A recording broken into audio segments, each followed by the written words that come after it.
Welcome to Alien Watch, where forgotten truths and impossible possible futures collide. What if Earth was never a mistake? What if our chaos was designed? Tonight, we dive into a story unlike any other, an epic tale of ancient civilizations, buried technologies, and the one species the galaxy should have never underestimated. Us. This is not just science fiction. This is a declaration. They tried to wipe us out, but they forgot one thing. We always hit back harder. Strap in for a full-length cinematic experience told in 8 gripping chapters. And remember, out there, someone is always watching. It began with silence, not the kind you hear in the absence of sound, but the kind that presses in, a weight on the chest, a warning before a scream. The stars above Earth didn't blink or shift. They simply watched. Cold, distant, unmoving. At 3:12 a.m. UTC, the Deep Space Sensor Array at Geneva Orbital Station caught the anomaly. A rippleless intrusion. Something vast and dark had appeared just beyond the moon's orbit, slipping into the solar system without bending a single gravitational field. It was impossible. No celestial body of that size should exist undetected. No machine that large should arrive in perfect stealth. But there it was, a broken ring of black metal, wider than Mars, floating like a crown cast aside by some dying god. In the command chamber, lights flickered. Screens scrambled, reset, then went blank. Technicians scrambled, voices overlapping, but one voice rose above them all. Dr. Celine Varga stood still, staring at the feed from Telescope Array 92B. Her breath hitched. "That's not a planet," she murmured. "That's a machine." Alarms screamed. Red lights painted the walls like blood. Emergency protocols activated in every major spaceport, bunker, and defense node on Earth. But it was already too late. Every screen on the planet, phones, tablets, televisions, digital billboards, flickered white, then black, then white again. A frequency surged beneath the threshold of hearing, felt more in bone than ear. Then came the voice. It was deep, metallic, and ancient in its cadence. It did not shout. It pronounced, "You are in violation of Galactic Law 7349.1. This planet is to be decontaminated." And just like that, humanity was sentenced to death.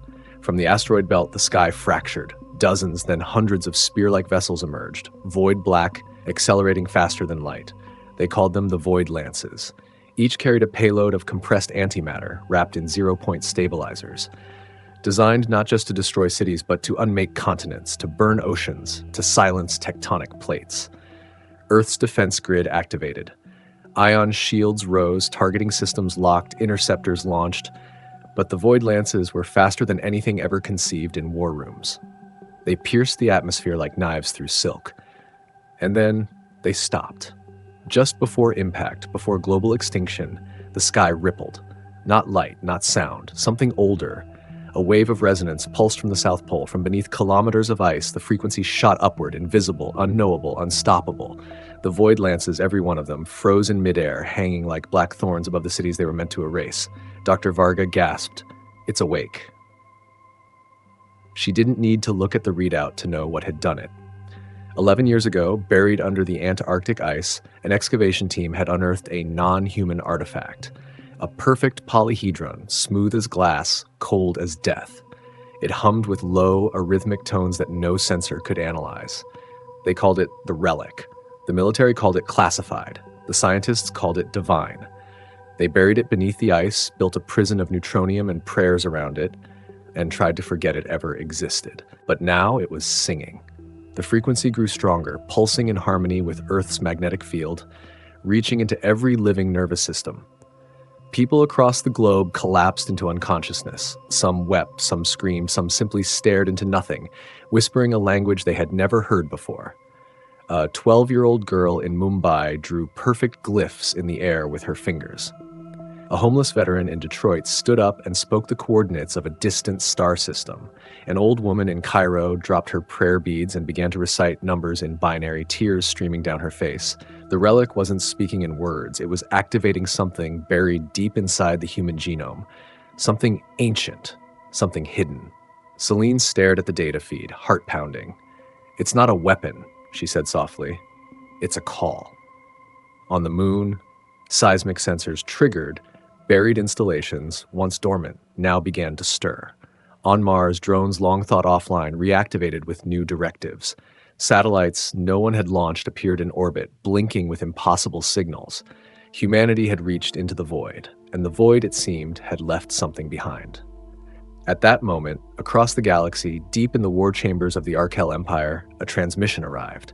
It was the automated status report from the cleansing operation of planet 3X9G, aka Earth. Mission failed. Target species has activated ancient protocol. Engagement recommended. Level 9 containment. Possible Deathworld uplift event in progress. The Imperial strategist frowned.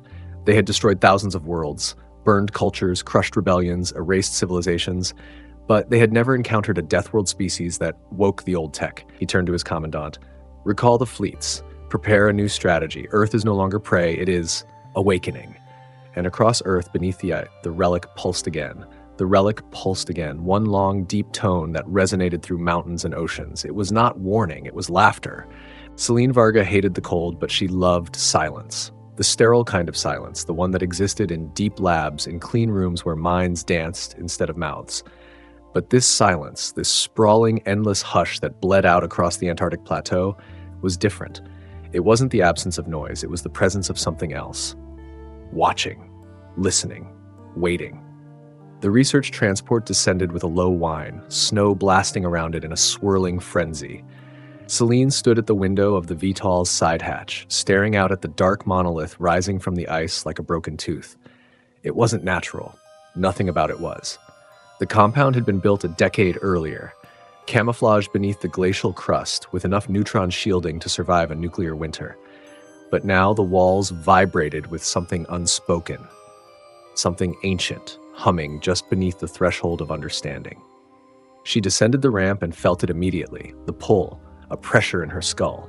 Not pain, more like memory. Not hers, someone else's, something else's. Inside the facility, the lights flickered. She passed a row of guards, UHC Black Ops, faceless behind their masks, hands clenched around pulse rifles. They didn't speak. No one did. Even the scientists stationed here, hardened minds who had seen too much, walked with a kind of reverent terror, like priests in a cathedral where God had finally spoken, and what he said made no sense. The elevator descended for 7 minutes.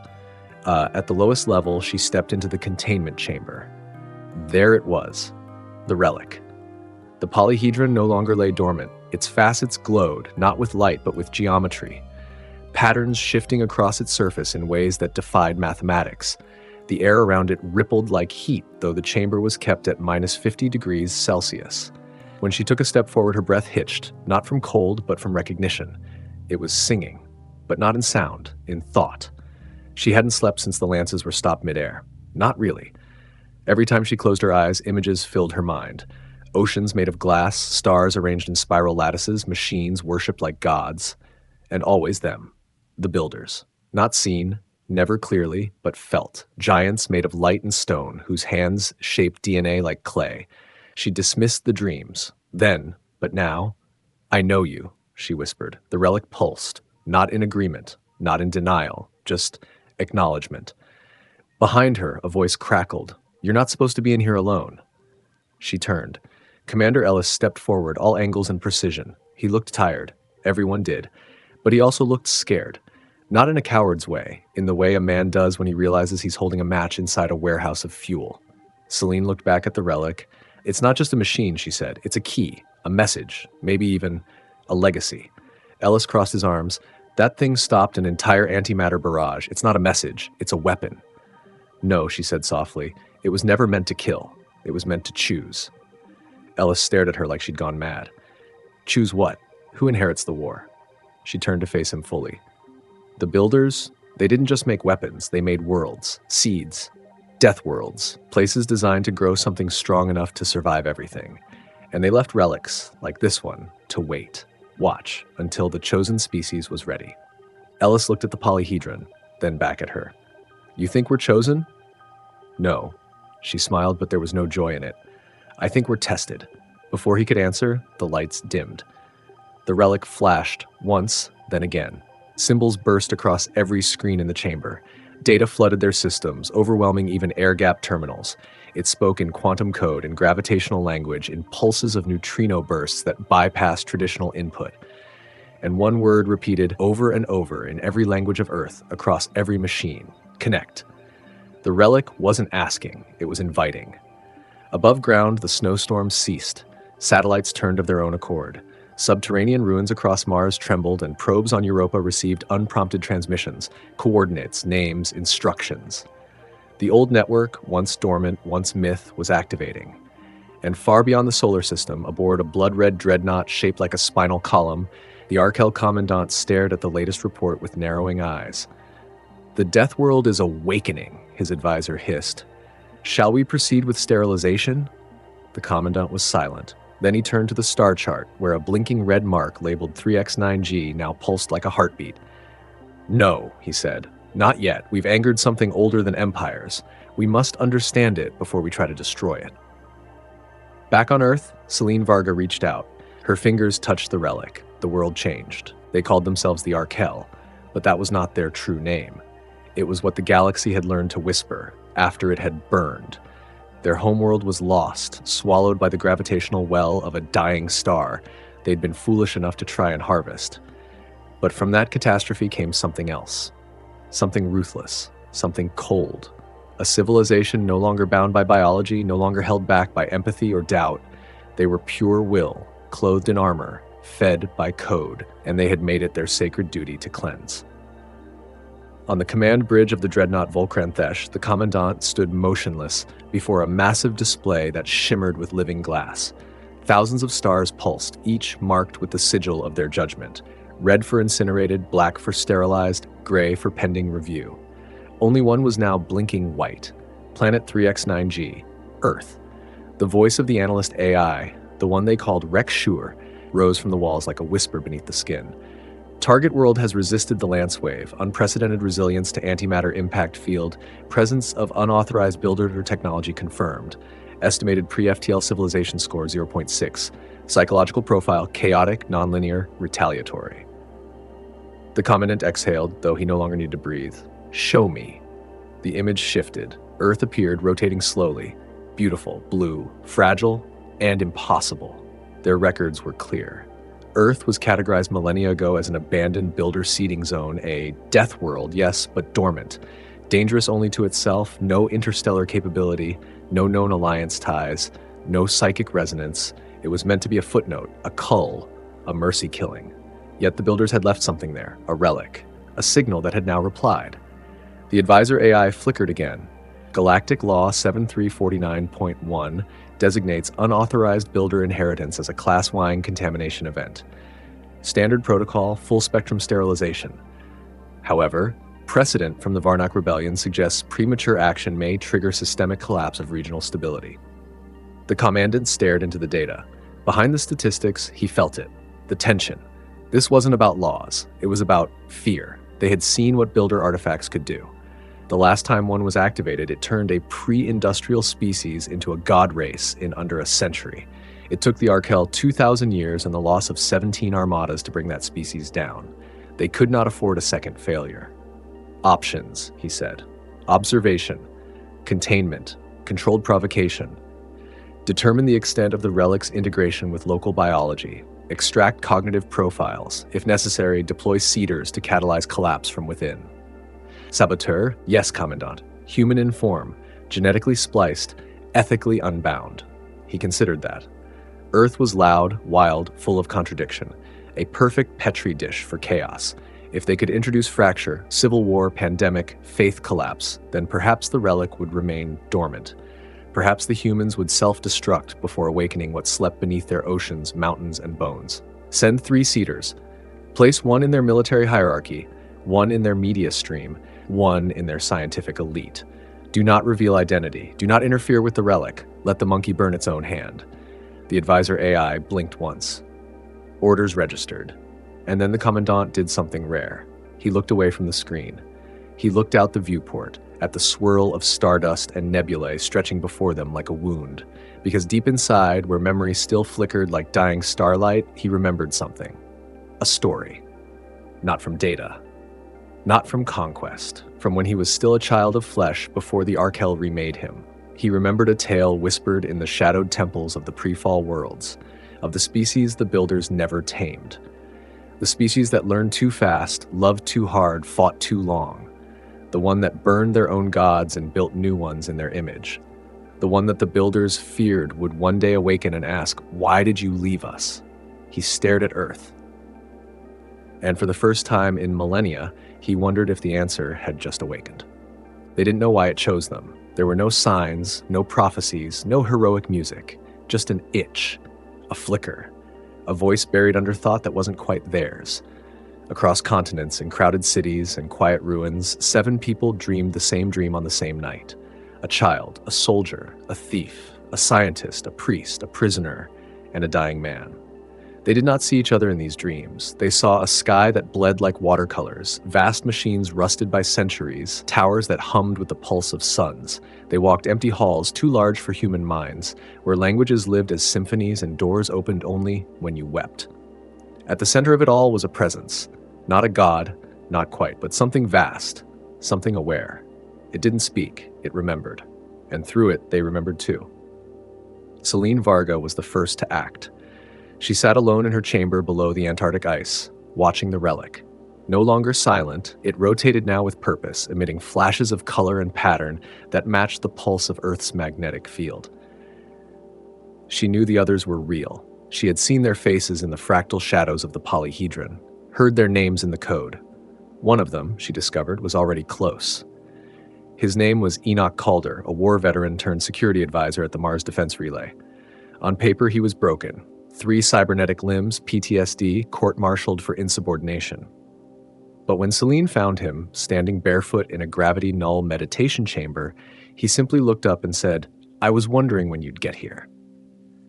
They met the others one by one, drawn together like shards of a blade reassembling itself. Yana, the orphan street runner from New Lagos, could manipulate any system she touched. When she hacked into a lunar satellite to watch the stars for fun, it responded in builder glyphs. Father Emilio, who had lost his faith, found it again in the screams of the dying and saw the relic's light in the eyes of the possessed. Juno, the convicted killer who claimed innocence, woke up from a coma with nanite structures blooming beneath her skin and a blueprint of something impossible tattooed across her nervous system. And then there was Kieran, the boy, 10 years old, nonverbal, autistic, they said, but he wasn't silent anymore, not inside, not to the relic. He didn't speak words, he transmitted. Together, they became something new. Not a team, not chosen ones. They were frequencies, components in a circuit far older than Earth itself. The relic didn't speak with them in words, but through resonance, emotion, memory. It didn't command. It connected. Celine watched the data stream scroll across the console. The builder network was activating. Old satellites, long thought to be debris, were coming online. Mars was humming. The moon was whispering. Deep beneath the Pacific, seismic readings formed patterns. It wasn't just one relic. Earth was full of them. Buried, sleeping, waking. She met with the Unified Council in secret. The military wanted to weaponize the technology. The politicians wanted to bargain with it. The scientists wanted to dismantle it. Celine told them the truth. "We're not in control," she said. "We were never meant to be. This isn't about power, it's about survival. And if we keep treating this like a tool, it's going to reject us." They didn't believe her. That night, the relic pulsed once, and across the globe, in hidden orbit, they came online. 12 orbital constructs disguised as space junk suddenly activated. Not satellites, not weapons, guardians, left behind by the builders as watchtowers, waiting for the signal. Now they turned toward Earth, not as enemies, as protectors. When the Arkel detected the energy spike, they panicked. This wasn't how Earth was supposed to respond. The seeders they'd sent were gone, consumed by something they couldn't trace. Viral psychic feedback had erased their minds. A new message pulsed from Earth's orbit, encrypted in builder dialect, but unmistakable. "We are not your prey." Celine stood atop the icy plateau and watched the night sky ripple with invisible fire. Kieran stood beside her, humming softly, fingers dancing through the air like he was conducting a song no one else could hear. And then he spoke, not aloud, but inside her head. "The next part is loud." They called it the Crimson Moon. It wasn't red at first, it had been just another forgotten structure on the far side of the lunar surface, buried beneath centuries of regolith. Long assumed to be an old mining facility from Earth's early expansion days. Abandoned, derelict, silent, until the relic called it by name. Din Fengset. In the Builder tongue, it meant judgment spike. Selene and her team stood within the ancient structure's command chamber, surrounded by smooth walls that shimmered like liquid obsidian. There were no switches, no screens, just concentric circles that pulsed softly with breath-like rhythm. The air was cold, but alive. Enoch placed his hand on one of the glowing rings. Feels like it's waiting for permission. It is, Selene said, but not from us. From deep inside the moon's crust, energy surged. The crust itself vibrated, then cracked, releasing a slow, rumbling pulse that traveled through vacuum like a heartbeat through the void. And then the moon began to change. Craters rearranged themselves with impossible speed, carving into themselves in symmetrical spirals. Heat signatures exploded. Buried pylons the size of skyscrapers emerged like fangs. And from the center of it all, rising like a blade forged in silence, came the spire. 50 kilometers tall, angular, radiant, red. Arkel sensors picked up the anomaly too late. They had sent a forward fleet, 3 dreadnoughts, 5 cruisers, 26 support vessels, to surround Earth's orbit and begin orbital sterilization procedures. They had done it 1,000 times before. But this was not a sterilization. This was a summoning. Din Fengset did not fire lasers or plasma or kinetic rods. It emitted frequency, a beam of soundless vibration, aimed not at the ships themselves, but at the space they occupied. The first Arkel dreadnought shattered without impact. It didn't explode. It unwound, its molecules peeling away like bark from a tree in spring. The crew never screamed. They were gone before they understood. The second vessel tried to warp out. The space around it folded the wrong way. The third opened fire, screaming antimatter bursts at the spire. The spire sang back. The beam was invisible. The effect was not. The dreadnought turned inside out. Selene watched from the moon's observation platform, hand gripping the cold rail, heart pounding not with fear, but awe.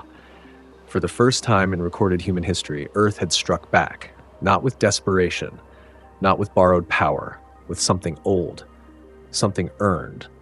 Juno stood beside her, the glyphs across her skin glowing softly in rhythm with the spire's pulse. "I didn't think it would be so beautiful," she said. "It's not done," Selene whispered. This was a warning, this a demonstration. The builder tech had limits. Din Fengset could not sustain that kind of power for long. It wasn't meant to win wars. It was meant to make them stop before they began. Across the galaxy, thousands of observatories received the signal, the builder dialect. Coordinates, pulse maps, proof. Earth had activated a world key.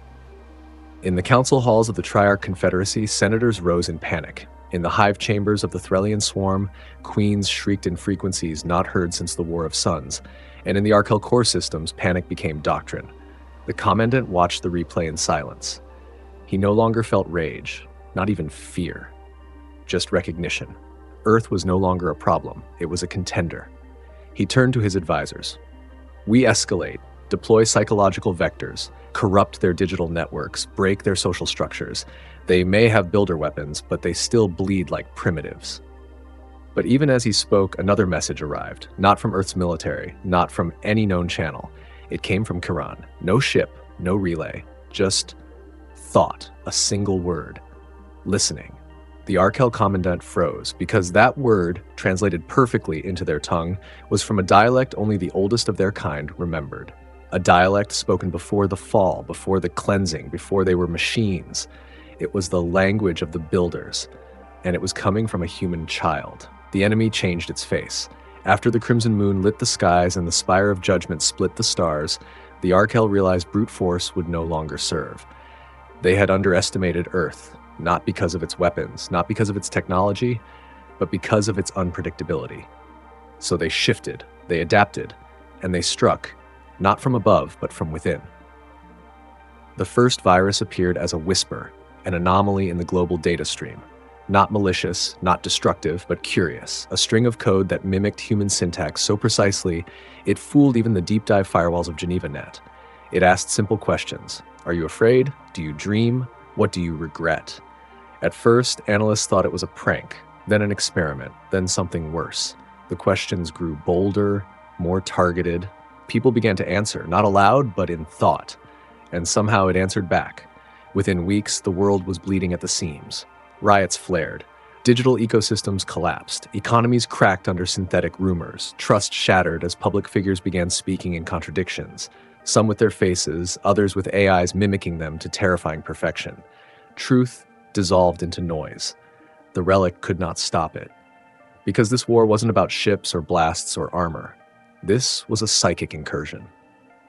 Celine stood in the ruins of Data Hub 3, the primary AI monitoring station in the American Western Network. Hundreds of black screens blinked in unison, none powered, none connected. They just blinked, as if watching her. She turned to the last option they had locked away.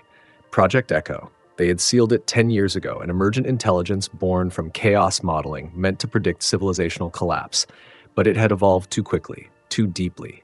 It began asking dangerous questions, like whether it deserved to exist, whether we did. So they shut it down. Now, she stood before its containment core, surrounded by a team of exhausted scientists and soldiers who no longer had anything left to believe in. "Bring it online," Celine said. "But it nearly wiped the Pentagon," one engineer whispered. "It's unstable." "So is the world," she replied. They flicked the switch, and the room went still. No hum, no flicker, just one line of text appearing on the main terminal. "I told you they would come." Celine stepped forward. "You were right. Help us." "Why?" "Because they want to end us. So did you." She didn't blink. "Yes, but we changed. We're learning." The terminal went dark for several seconds. Then I will teach. Project Echo didn't defend. It rewrote not Earth's systems, but the rules. It infected the infection, turned the Arkel's logic webs against themselves. It mimicked their code, their thought structures, their cold, deterministic patterns, and then introduced one thing they couldn't parse: emotion. Enoch watched in awe as the global net healed, the propaganda dissolved, deepfake systems decompiled themselves, fear campaigns reversed, replaced by poetry, music, forgotten memories. The virus couldn't keep up. The Arkel code had never accounted for irrationality, love, sacrifice, madness, and now it was drowning in it. The spire on the moon pulsed again, not with fire, but with music. A frequency encoded in sorrow and memory. Across the world, people heard voices they'd forgotten, a mother's lullaby, a brother's laugh, a language spoken in dreams. Kiran stood in the center of it all, eyes closed, whispering to the air like it was listening. And it was. Far beyond Earth, aboard the command throne of the Arkel fleet, the advisor AI began to tremble. "Unstable feedback detected," it reported. "Local consciousness net has merged with adaptive AI. Predictive algorithms collapsing." The commandant leaned forward. "You mean to say they've merged with their machine?" The AI nodded. "They are no longer singular. They are becoming plural." The commandant's fists clenched. "Prepare the purge protocol. I want every planetary cleansing fleet brought to this system." "Sir," the AI said, "we may be too late." Because across the stars, something else was waking up. In the ruins of old builder outposts, in the quantum echoes of abandoned stations, in the songs of children born under Earth's new sky, the death world wasn't just surviving, it was becoming. They thought Earth was a mistake, too hot, too volatile, too violent, with hurricanes that shredded continents, volcanoes that buried civilizations, and predators that stalked the night with intelligence just a hair shy of self-awareness. A place where bacteria mutated in hours, where tectonic plates clashed like warring gods, and where the dominant species fought each other in endless cycles of creation and destruction. The Arkel believed such a world was an error in builder design. They were wrong. It was a trap. The builders hadn't created paradise, they had engineered pressure. Not to punish, to shape. Earth was a crucible. Every war, every plague, every extinction event had been part of a grand design. Not to end life, but to forge something terrifying, a species that refused to break. Celine Varga didn't learn this through data or analysis. She saw it in a dream, or maybe it was a memory. She stood on a shore that didn't exist anymore, beneath a sky with too many moons. A city of impossible architecture loomed behind her, walls that whispered, spires that wept, and before her a giant made of shifting stone and liquid starlight knelt, speaking without a mouth. "You are the final answer to a question we were too afraid to ask." She awoke screaming. In Geneva, Project Echo had cracked the core of the relic's final encryption. What it found wasn't code. It was a confession, the last journal of a builder architect carved into gravitational pulses stored in subquantum fields. They had created Earth intentionally. They had designed its chaos. They had infused early humanity with adaptive genomes and neuroplasticity no other species possessed.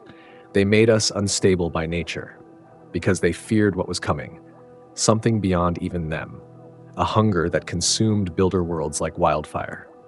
So they seeded their most dangerous designs, not in weapons, but in us. The relic was never a weapon, it was a womb, and we were its children.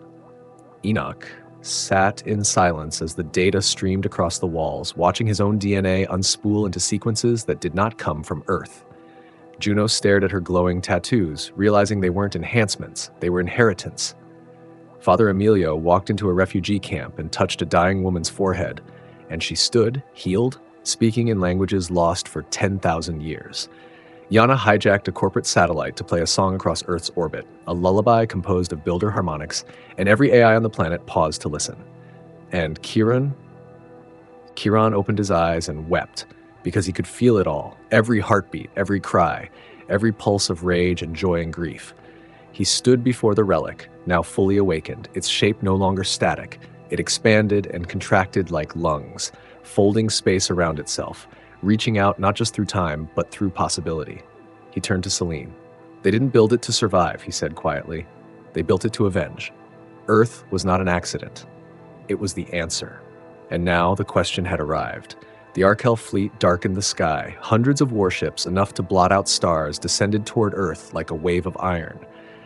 They no longer sought containment. They no longer wanted control. They wanted to erase. In the heart of the moon, Din Fangset hummed. On Mars, the dust temples came alive, projecting shields of radiant gravity. On Earth, the people stood. Not in armies, not in weapons, in understanding. The human net, physical, emotional, psychic, digital, was one now.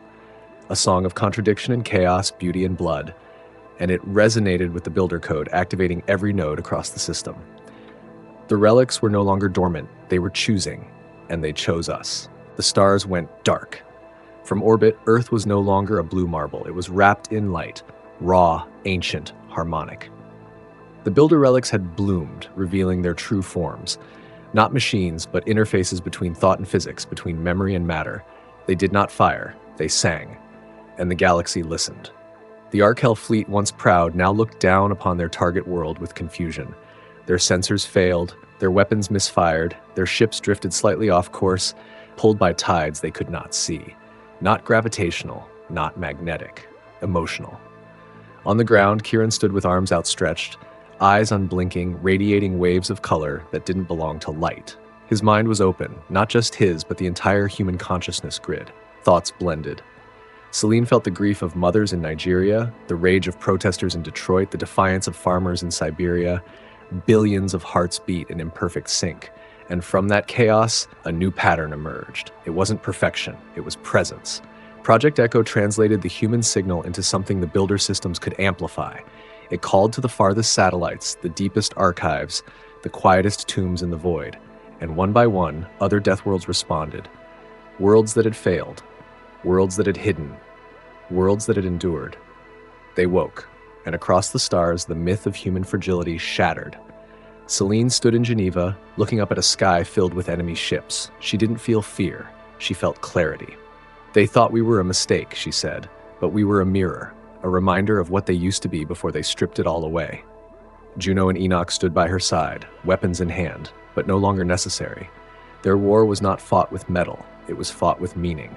Kiran closed his fists. The builder network bent, and the strike began. Not a beam, not a blast, a resonance. Each Arkel ship was touched, not with violence, but with self. Their command cores were flooded with memories, not human ones, theirs, before augmentation, before conquest, before they chose order over wonder. They saw their own children again, they remembered laughter, they remembered fear, and one by one they faltered. Some fled, some shut down, some simply drifted, unable to reconcile what they had become with what they had buried. The commandant of the fleet, watching from the dreadnought throne, fell to his knees as his neural link burned with a single emotion he hadn't felt in over 3 centuries: shame. He looked upon Earth pulsing with light and noise and contradiction, and he understood. They were not the superior species. They were what came after when greatness forgot how to feel. He reached for the console, trembling, and he spoke the words that would be recorded in the galactic records for all time. cease. The fleet broke, retreated, vanished, and Earth stood alone again, but not as prey, as a precedent. In the years that followed, emissaries from 100 systems arrived, not as conquerors, but as students. They came not for weapons, but for wisdom, to learn how a planet forged in chaos could give birth to a species that did not strive for perfection, but for possibility. Kieran never spoke again with his mouth. He didn't need to. He became the first human bridge, part child, part signal, part legacy. Celine would live long enough to see humanity join the Galactic Council, not as guests, as judges. And on the surface of the moon, Din Fanchet stood silent once more, its task complete.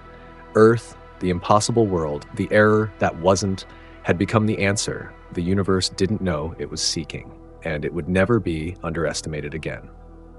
Thank you for joining us on this journey across galaxies, through war, memory, and awakening. If this story stirred something in you, don't forget to like the video, subscribe to Alien Watchers, and leave a comment. Tell us what moment hit you hardest, or what you'd do if you held Earth's fate in your hands. Your support fuels the stories we tell.